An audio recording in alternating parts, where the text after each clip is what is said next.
सुभाषपा के राष्ट्रीय अध्यक्ष ओम प्रकाश पहुंचे मऊ।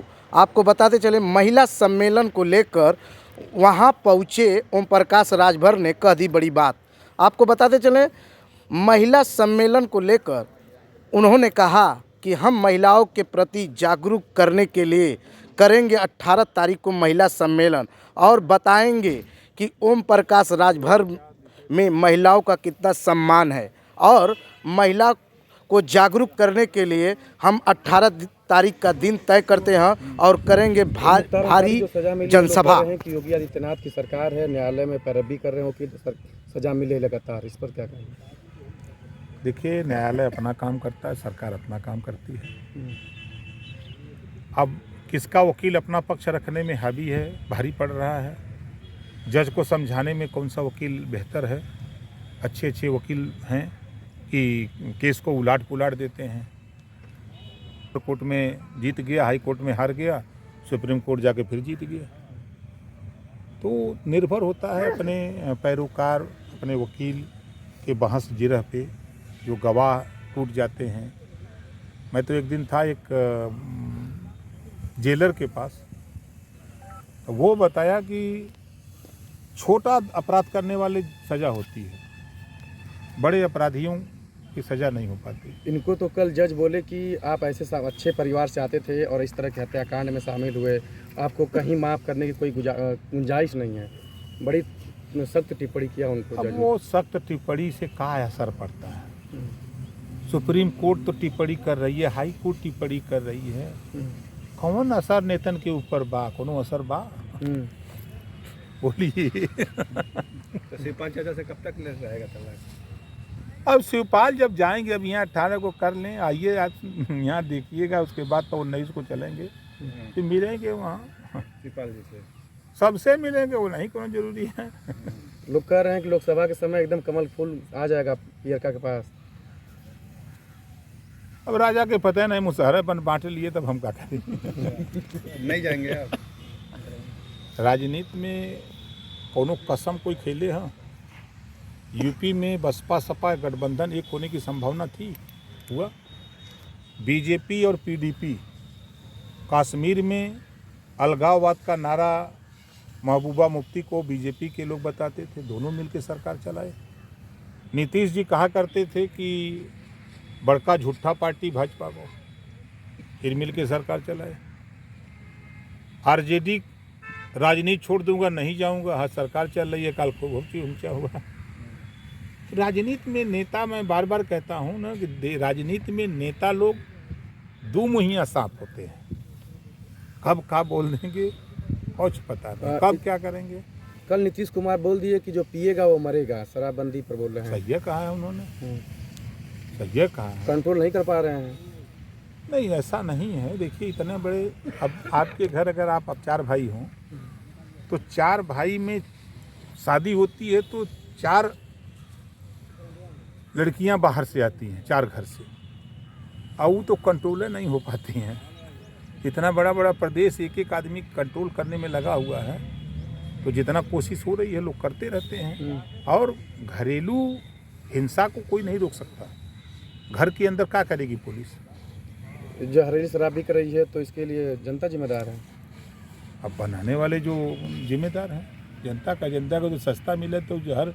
अब तो बजरिया में चले, मऊ में कम से कम हम अंदाजा कि 50 किलो जहर मिल जाए जहाँ बेचाता। तो सरकार नियंत्रण ना कर पाती, काहे ना जहर वो काहे ना बंद कर देती है। वो का नाम है, हम तो देखे हैं कि जिंक फास्फाइड शुरू में आई, इतनी पॉइजन था, आज भी मार्केट में बिक रहा है। चूहा मारने की दवाई मिल रही है। तो आप तो उस योग्य हैं, काहे ने विधानसभा में आवाज़ उठा रहे हैं इस पर? अरे 5 मिनट में का उठाई। शिवपाल यादव बहुत बहू के और बेटे भतीजा के बहुत आशीर्वाद दे रहे हैं कि अब 2024 में हम लोग ललकार देंगे। अब ललकार तो रहे थे 2200 में, अलग थे। शिवपाल जी, अखिलेश जी और ओम प्रकाश, सब लोग एक मंच पे थे, कोई अलग नहीं था। जो हल्ला हो रहा है आप लोगों के चैनल पे कि एक हो गए, 22 के चुनाव के पहले भी यही हल्ला था कि अलग है, एक हो गए। चुनाव बीत गया, अब बड़ी जिम्मेदारी शिवपाल जी को मिलेगी, नहीं मिली, फिर अलग हो गए, फिर चिल्लाए, फिर उसके बाद आ गया चुनाव बाई इलेक्शन, फिर दोनों लोग एक हो गए। तो कौन सा नया काम हो गया है? कोई नया काम हुआ हो तो बताइए। इस बार सुरक्षा घटा लिया गया, बोला जा रहा है कि मकानों छीन लेगी सरकार। वो तो सरकार का काम है, सुरक्षा देना लेना गृह विभाग का काम है। आज हमारे पास सुरक्षा लगी है, कल हम सुरक्षित हो जाएंगे तो हट जाएंगे। बीजेपी से बात नहीं बनती तो क्या सिर्फ 5 से तलाक कर दिया गया? हम किसी से बतिया ही नहीं रहे हैं तो बात कहाँ बनेगी। ये 18 दिसंबर को महिला हक अधिकार महारैली का कार्यक्रम है। उसी के मैदान को देखने की नीयत से, उसकी साफ सफाई, उसकी तैयारी को लेकर के इधर हमारी पार्टी के नेता सुनील सिंह, रुद्र प्रताप सिंह, सालिक यादव, संतोष यादव, कुमार यादव, अंकित सिंह, इच्छेलाल राजभर जैसे सभी नेता इधर आए हुए हैं इस स्थल के निरीक्षण में। क्या पूरी कार्यक्रम की तैयारी है?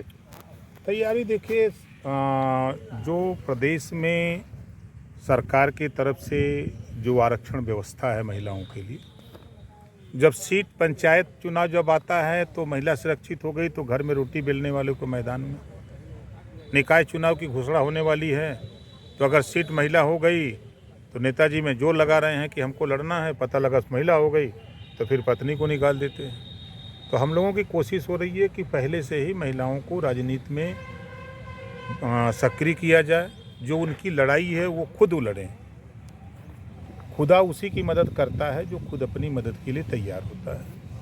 आज निकाय चुनाव और पंचायत चुनाव की तरह लोकसभा विधानसभा में भी महिलाओं को 50% आरक्षण लागू क्यों नहीं होता है, क्या कारण है? इसके लिए महिलाएं जागृत नहीं हैं। उनको इकट्ठा करके उनको एक साथ सबको समझाने की कवायद हो रही है।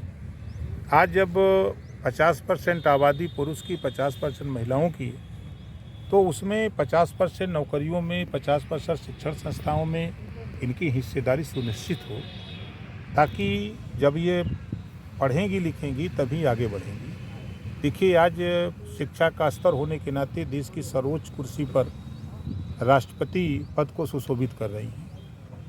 आज चाहे ट्रेन चलाना हो, बस चलाना हो, चाहे फाइटर विमान चलाना हो, आज जो लड़कियां पढ़ लिख ली, आज वो उस मुकाम तक पहुंच रही हैं। तो हम लोगों का प्रयास है कि इनको बेहतर शिक्षा, स्नातकोत्तर तक फ्री और अनिवार्य शिक्षा इनको कैसे मिले। जब ये जागृत होंगे तभी जो बच्चियों को स्कूल नहीं भेजा जा रहा है, माँ जागृत होगी, परिवार जागृत होगा, तब उनको स्कूल भेजेगा। तो इन सब चीज़ों को लेकर के हम लोग उनको यहाँ इकट्ठा करके एक प्रयोग हो रहा है राजनीति में। हमको अंदाज़ है कि पहली बार आपको कल देखने को मिलेगा कि भारतीय समाज पार्टी महिला सम्मेलन कर रही है।